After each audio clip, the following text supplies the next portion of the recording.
എല്ലാവർക്കും നമസ്കാരം. എൻട്രിയുടെ technical YouTube ചാനലിലേക്ക് സ്വാഗതം. നമ്മൾ SSC JEE CBT 1നെ കുറിച്ച് ഒരു വീഡിയോ ചെയ്തിട്ടുണ്ടായിരുന്നു. ആൻഡ് ഇത്രയും കാലം, അതായത് 2 വർഷത്തിന് മുന്നേ വരെയൊക്കെ പലരും SSC JEE എക്സാം അപ്രോച്ച് ചെയ്യാത്തതിൻ്റെ മെയിൻ കാര്യം എന്ന് വെച്ച് കഴിഞ്ഞാൽ വേറെ എക്സാംസിൻ്റെ കൂടെ ചേർത്ത് ഈ എക്സാമിന് തയ്യാറെടുക്കാൻ സാധിക്കില്ല എന്നുകൊണ്ടതാണ്. അതിനുള്ള മെയിൻ കാരണം എന്താണെന്ന് വെച്ച് കഴിഞ്ഞാൽ ഇതിൻ്റെ CBT 2 അല്ലെങ്കിൽ CBT 2 എന്ന് പറയാൻ പറ്റത്തില്ലായിരുന്നു ഇത്രയും കാലം. ടയർ 2 എന്ന് പറയുന്ന പരീക്ഷ ഡിസ്ക്രിപ്റ്റീവ് ആയത്. ആൻഡ് SSC JEE റീസെൻ്റ് ആയിട്ട് വരുത്തിയ ചേഞ്ചാണ് ടയർ 2 എന്ന് പറയുന്നത് ഡിസ്ക്രിപ്റ്റീവിൽ നിന്ന് മാറ്റി ഒബ്ജക്റ്റീവായി മാറ്റി. അതുകൊണ്ട് തന്നെ വേറെ ഏത് എക്സാമിന് തയ്യാറെടുക്കുന്ന ഒരു ഉദ്യോഗാർത്ഥിക്കും തീർച്ചയായും നമ്മുടെ SSC JEE എക്സാമിന് തയ്യാറെടുക്കാൻ സാധിക്കുന്ന വിധം മാറ്റം വരുത്തിയിട്ടുണ്ട്.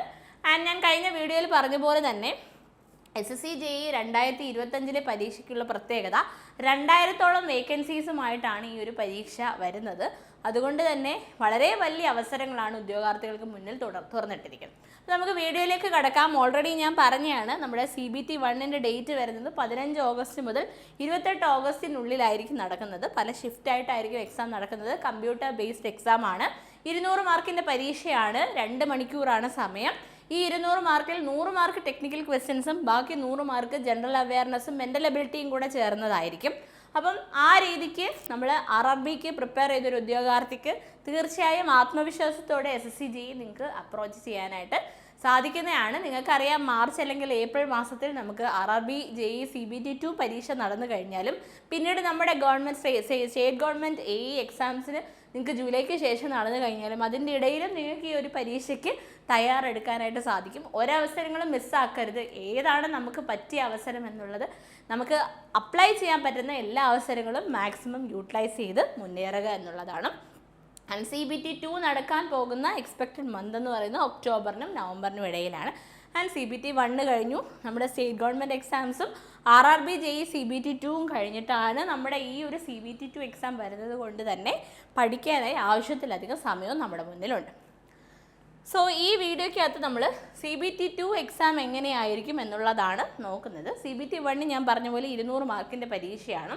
നമുക്ക് ഇവിടെ CBT 2 എന്ന് പറയുന്നത് 100 മാർക്കിൻ്റെ പരീക്ഷയാണ്. ഓക്കെ, 100 മാർക്കിൻ്റെ പരീക്ഷയല്ല, 100 ക്വസ്റ്റ്യൻസ് അടങ്ങുന്ന പരീക്ഷയാണ്. CBT 2ന് നമ്പർ ഓഫ് ക്വസ്റ്റ്യൻസിൻ്റെ എണ്ണം 100 ആണ്. പക്ഷേ മാർക്ക് എന്ന് പറയുന്നത് 300 ആണ്. ഓക്കെ, അതായത് 100 ക്വസ്റ്റ്യൻ ടോട്ടൽ മാർക്ക് 300 മാർക്ക്. അതായത് ഒരു ചോദ്യത്തിന് 3 മാർക്ക് എന്ന രീതിയിലാണ് SSC JEEയുടെ CBT 2 നടക്കുക. ഓക്കെ, ഒരു ചോദ്യത്തിന് 3 മാർക്ക്, അങ്ങനെ ടോട്ടൽ 300 മാർക്ക്. 2 മണിക്കൂറാണ് സമയം വരുന്നത്. ആൻഡ് ഇവിടെ ഒരു അഡ്വാൻറ്റേജ് എന്താണെന്ന് വെച്ച് കഴിഞ്ഞാൽ നമ്മൾ ഈ 100 ക്വസ്റ്റ്യൻ 120 മിനിറ്റിലാണ് അപ്രോച്ച് ചെയ്യുന്നത്. CBT 1ൽ എങ്ങനെയായിരുന്നു 200 ക്വസ്റ്റ്യൻ ആണ് 120 മിനിറ്റിൽ നമ്മൾ അപ്രോച്ച് ചെയ്യേണ്ടത്. അത് ടൈമിൻ്റെ ഒരു വ്യത്യാസം മാത്രമാണ് ഇവിടെ വരുന്നത്.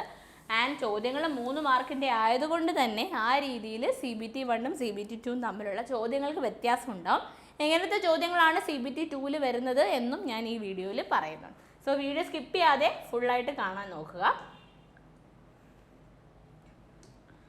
ഓക്കെ, ഇനി നമുക്ക് നമ്മുടെ ഈ 100 മാർക്ക് അല്ലെങ്കിൽ 100 ക്വസ്റ്റ്യൻസ് എന്ന് 100 മാർക്കല്ല 100 ക്വസ്റ്റ്യൻസ് അടങ്ങുന്ന 300 മാർക്കിലെ പരീക്ഷ കംപ്ലീറ്റ്ലി ടെക്നിക്കൽ എബിലിറ്റീസ് മാത്രമാവും മെഷർ ചെയ്യുക. അതായത് സിവിലുകാരാണെങ്കിൽ സിവിലിൻ്റെ മാത്രം ചോദ്യങ്ങളും, മെക്കാനിക്കൽ ആണെങ്കിൽ അത് മാത്രം, ഇലക്ട്രിക്കൽ ആണെങ്കിൽ അതും മാത്രമായിരിക്കും. പക്ഷേ 1/3 നെഗറ്റീവ് മാർക്ക് ഉണ്ട് നമ്മുടെ CBT 2. ഓക്കെ, അപ്പം 100 ചോദ്യങ്ങൾ 300 മാർക്ക്, 2 മണിക്കൂർ, നെഗറ്റീവ് 1/3 ആയിരിക്കും. ടെക്നിക്കൽ എബിലിറ്റീസ് മാത്രമാണ് CBT 2ൽ മെഷർ ചെയ്തെടുക്കാം. ഓക്കെ, ഇനി നമുക്ക് 2023 CBT 2ൻ്റെ കട്ട് ഓഫ് ഒന്ന് നോക്കാം. നമുക്ക് പല ഡിപ്പാർട്ട്മെൻറ്റായിട്ടാണ് CBT 2ൻ്റെ കട്ട് ഓഫ് വരുന്നത്. CPWD central public welfare department already പറഞ്ഞതാണ് എന്തൊക്കെയാണ്. Border research organisation BRO, then MES military engineering service. നമുക്ക് 2023 അൺറിസർവ്ഡ് 346 ആയിരുന്നു കട്ട് ഓഫ് വന്നത്. ആൻഡ് MES 342.82, 325 ഇങ്ങനെയാണ് കട്ട് ഓഫ് കിടക്കുന്നത്. OBCക്ക് നമുക്ക് 339, 319, എക്കണോമിക്കലി വീക്കർ സെക്ഷൻ 338 ആ റേഞ്ചിലാണ്. SC 311 ആ റേഞ്ചിലും. ആൻഡ് ST എന്ന് പറയുന്നത് 313. അപ്പോൾ ഡിപ്പാർട്ട്മെൻറ്റ് വൈസ് നമുക്ക് കട്ട് ഓഫ് മാറും. അപ്പോൾ കട്ട് ഓഫ് മാറുക വെച്ചാൽ ഫൈനലി ഉള്ള കട്ട് ഓഫാണ്. 300 മാർക്കിൻ്റെ പരീക്ഷ കൂടാണ്ടുള്ള നമ്മുടെ ഫൈനൽ മെറിറ്റ് ലിസ്റ്റിൻ്റെ കട്ട് ഓഫാണ് ഈ പറഞ്ഞത്. ഓക്കെ, അപ്പോൾ ഇവിടെ നോക്കിക്കോളൂ. ഇവിടെ നിങ്ങൾക്ക് ഓരോ ഡിപ്പാർട്ട്മെൻറ്റും കാറ്റഗറി അനുസരിച്ച് സിവിൽ എഞ്ചിനീയറിങ്ങിൻ്റെ details of last selected candidates, അതായത് നമ്മൾ സെലക്ട് ചെയ്ത ടോട്ടലി നമ്മൾ നമ്മുടെ CBT 1 CBT 2 ഒക്കെ കഴിഞ്ഞിട്ടുള്ള ഫൈനലി മാർക്കാണ് പറഞ്ഞിട്ടുള്ളത്. ഉള്ള വേക്കൻസീസ് എല്ലാം കംപ്ലീറ്റ്ലി ഫില്ല് ചെയ്യുന്ന രീതിയിൽ നമ്മുടെ ലാസ്റ്റ് കാൻഡിഡേറ്റിൻ്റെ മാർക്കുകളാണ് ഈ പറഞ്ഞിട്ടുള്ളത്. ഓക്കെ, അതിനകത്ത് പേപ്പർ 2ൻ്റെ മാർക്സ് ഇവിടെ മെൻഷൻ ചെയ്തിട്ടുണ്ട്. ആൻഡ് പേപ്പർ 2ൻ്റെ മാർക്സ് കൂടാണ്ട് അഡീഷണലി നമ്മൾ ബാക്കി എല്ലാം കൂടി എടുത്തിട്ടുള്ള ടോട്ടൽ മാർക്സ് ആണ് 375, 400 അങ്ങനെയൊക്കെ പറഞ്ഞ് കിടക്കുന്നത്. ആൻഡ് നോക്കുക, 300 മാർക്കിൻ്റെ പരീക്ഷയുടെ മാർക്കെല്ലാം നമ്മൾ കട്ട് ഓഫ് ആയിട്ട് CBT 2ൻ്റെ പറഞ്ഞത് ഫൈനലി ഉള്ള മെറിറ്റ് ലിസ്റ്റിൽ നിന്നുള്ള, അത് നമ്മൾ കുറച്ച് ഫാക്ടേഴ്സ് കൂടെ കൺസിഡർ ചെയ്തിട്ടാണ് ഫൈനൽ മെറിറ്റ് ലിസ്റ്റ് വരിക. അപ്പോൾ അതിനകത്ത് CBT 2ൻ്റെ മാർക്ക് മാത്രമല്ല ഉള്ളത്. അപ്പോൾ ആ ഒരു കാര്യം കൂടി ഓർക്കുക. നമ്മുടെ RRB JEE പോലെ CBT 1 CBT 2 തമ്മിൽ ഒരു ബന്ധമില്ലാത്ത പരീക്ഷയല്ല SSC JEE. Of course there is A connection. അപ്പോൾ അതുകൊണ്ടാണ് ഫൈനൽ മാർക്ക് 300 സംതിങ് 400 കിടക്കും. നമുക്ക് പേപ്പർ 2ൻ്റെ മാർക്സ് ഒന്ന് നോക്കാം. നോക്കിക്കോളൂ, 243, 219, അതായത് അറൗണ്ട് നമുക്ക് 263 വരെ ചിലതിന് വന്നിട്ടുണ്ട്. അതായത് 300-ൽ നമുക്ക് 260 അല്ലെങ്കിൽ 270 ഒക്കെ സ്കോർ ചെയ്താലാണ് ലാസ്റ്റ് സെലക്ട് ചെയ്ത കാൻഡിഡേറ്റിൻ്റെ മാർക്കായിട്ട് കിടക്കും. സോ അത്രത്തോളം നമ്മളിവിടെ ഒരു സ്കോർ ചെയ്യേണ്ടി വരുന്നുണ്ട്. പക്ഷേ സ്കോർ ചെയ്യാൻ ബുദ്ധിമുട്ടില്ല. 100 ക്വസ്റ്റ്യൻസ് നമുക്ക് 120 മിനിറ്റിനുള്ളിൽ അറ്റൻഡ് ചെയ്താൽ മതി. അതുകൊണ്ട് it's not a big deal അല്ലേ. ചോദ്യങ്ങൾ പ്രാക്ടീസ് ചെയ്ത് കഴിഞ്ഞാൽ adequate amount of speed and accuracy നമുക്ക് ഉണ്ടെങ്കിൽ ഈ പരീക്ഷ സുഖമായിട്ട് ക്രാക്ക് ചെയ്യാനായിട്ട് സാധിക്കും. ഓക്കെ, ഇതും നമ്മുടെ കാറ്റഗറി ഡിപ്പാർട്ട്മെൻറ്റ്, ഓരോ ഡിപ്പാർട്ട്മെൻറ്റേയും കട്ട് ഓഫ് തന്നെയാണ് കാണിച്ചിരിക്കുന്നത്. ഇനി നമുക്ക് സബ്ജക്ട്സിലേക്ക് വരാം. നമ്മുടെ CBT 2ൻ്റെ സിവിലിൻ്റെ സബ്ജക്ട്സിലേക്ക് വരുവാണെങ്കിൽ building materials and concrete technology ഉണ്ട്, surveying, soil mechanics, irrigation and hydrology, RCC, estimation, costing and valuation, hydraulic mechanics, hydraulic machines and open channel flow, environmental engineering, steel structures, structural analysis, highway, railway and airport engineering, CPM and PERT, strength of materials. CBT 1-നേക്കാളും കുറച്ചധികം ടോപ്പിക്സുകൾ ആഡായി വന്നിട്ടുണ്ട് CBT 2-ൽ. കാര്യം completely technical based ആയിട്ടുള്ള പരീക്ഷ ആയതുകൊണ്ടാണ് ഈ ഒരു വ്യത്യാസം നമ്മൾ കണ്ടിട്ടുള്ളത്. ഓക്കെ, ഇനി നമുക്ക് വെയിറ്റേജ് ഒന്ന് കാണാം. Weightage building materials and concrete ടെക്നോളജിക്ക് 16 മാർക്ക്. അപ്പോൾ CBT 1 ആണെങ്കിലും CBT 2 ആണെങ്കിലും സ്റ്റേറ്റ് ഗവൺമെൻറ് എക്സാം ആണെങ്കിലും ഏറ്റവും കൂടുതൽ വെയിറ്റേജ് ഉള്ള ആര് തന്നെയാണ് ബിൽഡിംഗ് മെറ്റീരിയൽസ് ആൻഡ് കോൺക്രീറ്റ് ടെക്നോളജിയാണ്. അപ്പോൾ അതുകൊണ്ട് തന്നെ building materials, building construction, concrete technology, ഇത് മൂന്നും ഏത് പരീക്ഷ നമ്മൾ സിവിലിൻ്റെ എടുത്തു കഴിഞ്ഞാലും അത്രത്തോളം എളുപ്പമുള്ള പേപ്പറുമാണ്, വെയിറ്റേജ് കൂടുതലാണ്. അപ്പോൾ എപ്പോഴും പഠിക്കേണ്ട, അതായത് പരീക്ഷ ഇല്ലാത്ത ഓഫ് സീസണുകളിലും നമ്മൾ നിർബന്ധമായും പഠിച്ചിരിക്കേണ്ട ഒരു സബ്ജക്റ്റാണ് ഈ സബ്ജക്ട്സ് എന്ന് പറയുന്നത്. ഓക്കെ, ഇനി അടുത്തത് സർവേയിങ്ങിന് 8 മാർക്കാണ്. ഇതുപോലെ തന്നെ എല്ലാ പരീക്ഷകൾക്കും വേണ്ട ഒരു പേപ്പറാണ് സർവേയിങ് എന്ന് പറയുന്നത്. നമുക്ക് ഒഴിച്ചുകൂടെ ഓവർസിയർ ആവട്ടെ, AE ആവട്ടെ, അല്ലെങ്കിൽ RRB ആവട്ടെ, SSC ആവട്ടെ, ഒരു പരീക്ഷയ്ക്കും നമുക്ക് സർവേയിങ്ങിനെ മാറ്റി നിർത്താനായിട്ട് സാധിക്കത്തില്ല. ദെൻ സോയിൽ മെക്കാനിക്സിന് 10 മാർക്കുണ്ട്, irrigation and hydrology 12, RCC 9, estimation, costing and valuation, CPM and PERT, ഇതെല്ലാം കൂടെ ചേർന്നിട്ടാണ് 11 മാർക്ക്. Then fluid mechanics, hydraulic machines and open channel flow 10, environmental engineering വളരെ കുറവാണ് 6, steel structures 5, structural analysis, strength of materials and mechanics 3 ചേർത്തിട്ടാണ് 5 മാർക്കിൻ്റെ weightage. Highway, railway, airport 3 ചേർത്ത് 8 മാർക്കിൻ്റെ വെയിറ്റേജ്. അപ്പോൾ ഇതനുസരിച്ച് വെയിറ്റേജ് മനസ്സിലാക്കി പഠിക്കാനായിട്ട് ശ്രദ്ധിക്കുക. 16 ഉണ്ട്, അതുപോലെ തന്നെ 10, 12, 11, 10 ഇവർക്കൊക്കെ ഇമ്പോർട്ടൻസ് കൂടുതൽ കൊടുക്കാം. അതായത് building materials and construction, concrete technology, soil mechanics, irrigation and hydrology, estimation, costing, valuation, PERT and CPM, fluid mechanics, hydraulic machines and open channel flow, ഇത്രയുമാണ് വെയിറ്റേജ് കൂടുതലായിട്ട് വരുന്ന സബ്ജക്ട്സ്. അവർക്ക് കൂടുതൽ സമയവും കൂടുതൽ ക്വസ്റ്റ്യൻസും വർക്കൗട്ട് ചെയ്യാനായിട്ട് അവസരം ഉണ്ടാക്കാം. ഓക്കെ, ഇനി അടുത്ത് നമുക്ക് എക്സാമിൻ്റെ ലെവലിലേക്ക് നോക്കാം. അതായത് ഒരു ക്വസ്റ്റിന് 3 മാർക്ക് എന്ന രീതിയിലായതുകൊണ്ട് പലതരത്തിലുള്ള ചോദ്യങ്ങൾ സാധാരണ എല്ലാ പരീക്ഷകൾക്കും ഉള്ള പോലെ തന്നെയാണ്. AE എക്സാമിൻ്റെയൊക്കെ അനാലിസിസിൽ നമ്മൾ ടൈപ്പ് ഓഫ് ക്വസ്റ്റ്യൻസ് നോക്കുമ്പോൾ ഇത് തന്നെയാണ് ചോദിക്കാറുള്ളത്. ഡയറക്റ്റ് ഡേറ്റാബേസ് ചോദ്യങ്ങൾ, അതായത് RCCയിൽ ഇപ്പോൾ ഒരു കോഡ് എടുത്തിട്ട് കോഡിൽ കൊടുത്തിരിക്കുന്ന ഡേറ്റയെ ബേസ് ചെയ്തൊരു ചോദ്യം ഉണ്ടായിരിക്കാം. ദെൻ സ്റ്റേറ്റ്മെൻറ്റ് ബേസ്ഡ് ചോദ്യങ്ങൾ, 2 സ്റ്റേറ്റ്മെൻറ്റ് തന്നിട്ട് which of the following statement is correct എന്ന് പറഞ്ഞ് ചോദിക്കാം. ന്യൂമറിക്കൽ ബേസ്ഡ് ഡയറക്ട്ലി ഒരു പ്രോബ്ലം ആയിട്ട് ചോദിക്കാം. ദെൻ അസേർഷൻ റീസൺ 2 സ്റ്റേറ്റ്മെൻറ്റ് തരാം. ഈ അസേർഷൻ എന്ന് പറയുന്ന സ്റ്റേറ്റ്മെൻറ്റ് കറക്റ്റ് ആണോ, ആൻഡ് ഈ അസേർഷൻ്റെ കറക്റ്റ് റീസൺ ആണോ താഴെ കൊടുത്തിരിക്കുന്നത്, അങ്ങനെ രീതിയിൽ ചോദ്യങ്ങൾ ഉണ്ടാവും. ദെൻ ട്രൂ ഓർ ഫോൾസ് ചോദിക്കാം. ട്രൂ ഓർ ഫോൾസ് നമുക്ക് നമ്മുടെ AE എക്സാംസിനൊന്നും ചോദിക്കാറില്ല. SSCJയുടെ മാത്രം ഒരു പ്രത്യേക ടൈപ്പ് ചോദ്യങ്ങളാണ്. ദെൻ മാച്ച് ദ ഫോളോയിങ് എല്ലാ പരീക്ഷകളും നമ്മളിപ്പോൾ അപ്രോച്ച് ചെയ്യുമ്പോൾ കാണുന്ന ടൈപ്പ് ചോദ്യങ്ങളാണ്. അപ്പോൾ ഇതാണ് നമ്മുടെ SSCJയുടെ ടൈപ്പ് ഓഫ് ചോദ്യങ്ങളെന്ന് പറയുന്നത്. ഓക്കെ, അപ്പോൾ നമുക്ക് ആദ്യത്തെ നമ്മുടെ ഫാക്ട് ബേസ്ഡ് അല്ലെങ്കിൽ ഡിറക്റ്റ് ഡേറ്റ ബേസ്ഡ് ചോദ്യത്തിൻ്റെ ഒരു എക്സാമ്പിളാണ് നമ്മുടെ IS 456ൻ്റെ ഒരു കോഡൽ പ്രൊവിഷനാണ് ചോദിച്ചിരിക്കുന്ന ESCയുടെ ഒരു പ്രീവിയസ് ഇയർ ക്വസ്റ്റ്യൻ ആണ്.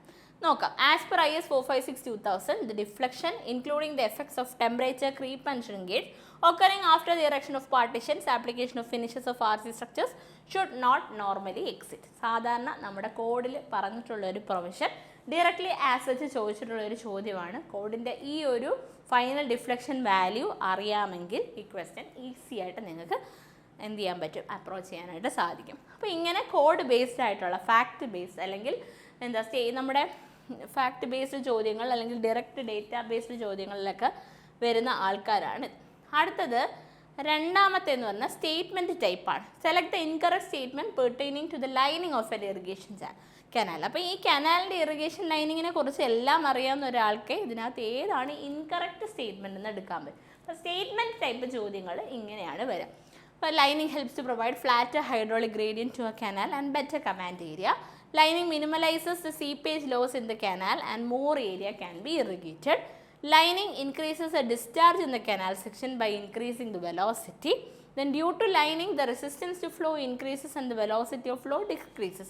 അപ്പോൾ ഇതിനകത്ത് ഇൻകറക്റ്റ് സ്റ്റേറ്റ്മെൻറ്റ് ഏതാണ്, അപ്പോൾ കറക്റ്റ് ഏതൊക്കെയാണെന്ന് അറിഞ്ഞാൽ മാത്രമേ ഇൻകറക്റ്റ് നമുക്ക് എടുക്കാൻ പറ്റുള്ളൂ, പിക്ക് ചെയ്യാൻ പറ്റും. അപ്പോൾ അങ്ങനത്തെ ചോദ്യമാണ് രണ്ടാമത്തെ ടൈപ്പ്. ദെൻ മൂന്നാമത്തത് numerical type. Numerical type, calculate the annual depreciation of a property whose original cost is ₹30 lakh. Consider its cap value as 3 lakh. After 30 years, use a straight line method. നമ്മുടെ straight line method പ്രകാരം annual depreciation is equal to എന്താണ് വരിക, cost minus scrap value divided by number of years. അപ്പോൾ നമുക്ക് per year എത്ര depreciation കണ്ടുപിടിക്കാൻ പറ്റും. അങ്ങനെ നമ്മളൊരു ഫോമുലയ്ക്കകത്ത് തന്നിരിക്കുന്ന വാല്യൂസ് സബ്സ്റ്റിറ്റ്യൂട്ട് ചെയ്ത് ഫൈനലി ആൻസർ കിട്ടുന്ന ന്യൂമറിക്കൽ ടൈപ്പ് ചോദ്യങ്ങളാണ് അടുത്ത നമ്മൾ SSC JE CBT 2 കാണുന്ന അടുത്ത തരത്തിലുള്ള ചോദ്യം. ഇനി അടുത്ത ചോദ്യം എന്ന് വെച്ച് കഴിഞ്ഞാൽ അസേർഷൻ റീസൺ ആണ്. Select the option that is correct regarding the following two statements labelled as assertion A and reason R with respect to the characteristic features of contour line. അതായത് കോണ്ടൂർ ലൈൻസിനെ പറ്റി രണ്ട് സ്റ്റേറ്റ്മെൻറ്റ്, ഒരെണ്ണം അസേർഷനായിട്ടും റീസണായിട്ടും തന്നിട്ടുണ്ട്. അത് എത്രത്തോളം ശരിയാണ് എന്ന് പറയാനാണ്. Assertion A, single contour cannot split into 2 lines. ഒരു കോണ്ടോറിന് 2 ലൈനായിട്ട് സ്പ്ലിറ്റ് ചെയ്യാൻ പറ്റത്തില്ല. Knife edge ridge or depression does not occur in nature. Knife edge റിഡ്ജോ അല്ലെങ്കിൽ ഡിപ്രഷനോ നമുക്ക് നേച്ചറിൽ കാണാൻ സാധിക്കത്തില്ല. അപ്പം ഈ സിംഗിൾ കോണ്ടൂർ സ്പ്ലിറ്റ് ചെയ്യാൻ പറ്റത്തില്ല എന്നുള്ള റീസൺ ആണോ എന്നുള്ളതാണ് നമ്മൾ ചെക്ക് ചെയ്യേണ്ടത്. അതായത് assertion reason are true but R is not the correct explanation of A. രണ്ട് സ്റ്റേറ്റ്മെൻറ്റും കറക്റ്റ് ആണ്, ബട്ട് റീസൺ എന്ന് പറയുന്നത് അസേർഷൻ്റെ കറക്റ്റ് എക്സ്പ്ലനേഷൻ ആയിട്ട് വരുന്നില്ല. A is R but R is false. Both A and R are true and R is the correct explanation of A. എയും ആറും true ആണ്, റീസൺ എന്ന് പറയുന്ന അസേർഷൻ്റെ correct എക്സ്പ്ലനേഷനുമാണ്. A is false but R is true. ഇങ്ങനെ 4 statement തന്നിട്ടുണ്ട്. അപ്പോൾ ഇതിനെക്കുറിച്ച് correct വ്യക്തമായ ധാരണയുള്ളവർക്ക് റീസണും അസേർഷനും തമ്മിൽ ക്ലബ് ചെയ്ത് ചിന്തിക്കണം. അപ്പം ഈ ഒരു ടോപ്പിക്കിനെ കറക്റ്റായിട്ട് കോൺസെപ്റ്റ് മനസ്സിലാക്കി പഠിച്ചൊരു ഉദ്യോഗാർത്ഥിക്ക് മാത്രമേ assertion, reason, statement type, match the following ഒക്കെ എഴുതാനായിട്ട് സാധിക്കും. ആൻഡ് ഈ 3 ചോദ്യങ്ങളും സ്ഥിരം ചോദിക്കുന്ന ഒരു പരീക്ഷയാണ് ESC പ്രിലിംസ്. അതുകൊണ്ട് തന്നെ SSC JE, state JE exam ഏത് പരീക്ഷയ്ക്കും നമ്മൾ റെഫർ ചെയ്യേണ്ട ഒരു ചോദ്യ പേപ്പറാണ് ESC പ്രിലിംസ്. ഓക്കെ, അപ്പോൾ അടുത്ത ടൈപ്പ് ചോദ്യം എന്ന് വെച്ച് കഴിഞ്ഞാൽ നമുക്ക് 2 സ്റ്റേറ്റ്മെൻറ്റ് തന്നിട്ടുണ്ട്. Read the given statements S1 and S2 corresponding to structural plywood as IS 10701 2012. Structural പ്ലൈവുഡിനെ കുറിച്ച് 2 statement and select the most appropriate option with respect to the correctness of the statement. സ്റ്റേറ്റ്മെൻറ്റിൻ്റെ correctness പ്രകാരമുള്ള 2 option correct, ഒരു option correct ആയിട്ട് pick ചെയ്യാം. The moisture content of finished plywood board shall be in the range of 5 to 15%. Moisture content finished പ്ലൈവുഡിൻ്റെ 5 മുതൽ 15% ഇടയ്ക്ക് നിൽക്കും. Tensile strength and compressive strength across the grain shall be greater than that along the grain. അതായത് നമ്മുടെ tensile സ്ട്രെങ്ത്തും compressive സ്ട്രെങ്ത്തും across the grain എന്ന് പറയുന്നത് shall be greater than along the grain. Along the ഗ്രെയിനേക്കാളും കൂടുതലായിരിക്കും. Both S1 and S2 are false. S1 is false and S2 is true. S1 is true and S2 is false. Both S1 and S2 are true. അപ്പോൾ പ്ലൈവുഡിനെ കുറിച്ച് ഈ IS 10701/2012 പ്രകാരം പറയുന്ന സ്റ്റേറ്റ്മെൻറ്റ്സിനെ കുറിച്ച് വ്യക്തമായ ധാരണ ഉണ്ടെങ്കിൽ മാത്രമേ ഇത് കറക്റ്റ് ആണോ ഫോൾസ് ആണോ എന്ന് പറയാൻ പറ്റൂ അല്ലേ. അപ്പം നമ്മൾ സ്റ്റേറ്റ്മെൻറ്റ് ടൈപ്പ് ചോദ്യങ്ങളാണെങ്കിലോ കറക്റ്റ് സ്റ്റേറ്റ്മെൻറ്റ് പിക്ക് ചെയ്യാനോ അല്ലെങ്കിൽ അസേർഷൻ റീസൺ ആണെങ്കിലോ ഒക്കെ നമുക്ക് മാത്ത് ഫോളോയിങ് പിന്നെ നമുക്ക് എലിമിനേറ്റ് ചെയ്ത് എഴുതാൻ പറ്റും. പക്ഷേ ഈ ടൈപ്പ് 3 ചോദ്യങ്ങളും എന്തേ പറ്റുള്ളൂ, നമുക്ക് വ്യക്തമായി കോൺസെപ്റ്റ് അറിയാവുന്ന ഒരാൾക്ക് മാത്രമേ. ഫാക്റ്റ് അറിയത്തില്ലേ വിടാനേ പറ്റൂ. ഫാക്റ്റ് അറിയാമെങ്കിൽ കൺഫ്യൂഷനില്ല ഓപ്ഷൻസ് വഴി നമുക്ക് എഴുതാൻ പറ്റും. പക്ഷേ ഇങ്ങനെ ഈ ടൈപ്പ് കോൺസെപ്റ്റ് മെഷർ ചെയ്യുന്ന ടൈപ്പ് ചോദ്യങ്ങൾ നിങ്ങൾ പേടിക്കണം. അത്തരത്തിലുള്ള ചോദ്യങ്ങൾ വർക്കൗട്ട് ചെയ്ത് പ്രാക്ടീസ് ചെയ്ത് കോൺസെപ്റ്റ് സ്ട്രോങ് ആക്കി വെച്ചാൽ മാത്രമേ പറ്റുള്ളൂ. ഡിസ്ക്രിപ്റ്റീവ് മാറ്റി ഒബ്ജക്റ്റീവ് ആക്കിയപ്പോൾ 3 മാർക്കാണ് ഒരു ചോദ്യത്തിന് വരുന്നത്. 3 മാർക്ക് എന്ന് പറയുന്നത് നമ്മൾ അത്രയും ചിന്തിച്ച് ഉത്തരം എഴുതേണ്ട ചോദ്യമാണ്. And coming to last match the following.